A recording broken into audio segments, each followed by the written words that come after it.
ایک تجرباتی تخلیق، 1 منٹ کا افسانہ، دیے کی روشنی۔ اندھیری رات تھی، بجلی گھنٹوں سے غائب تھی، گلی میں سناٹا، گھروں میں موم بتیوں کی لرزتی روشنی۔ احمد اپنی کتاب کھولے بیٹھا تھا، مگر حروف دھندلا گئے تھے۔ دل میں غصہ اور مایوسی بھر گئی۔ یہ ملک کبھی ٹھیک نہیں ہوگا، وہ بڑبڑایا۔ اتنے میں دروازے پر ہلکی سی دستک ہوئی۔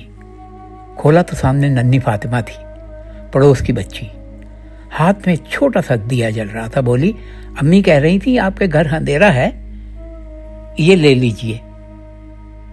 احمد نے دیا لیا، میز پر رکھا اور کمرہ یکدم روشن ہو گیا۔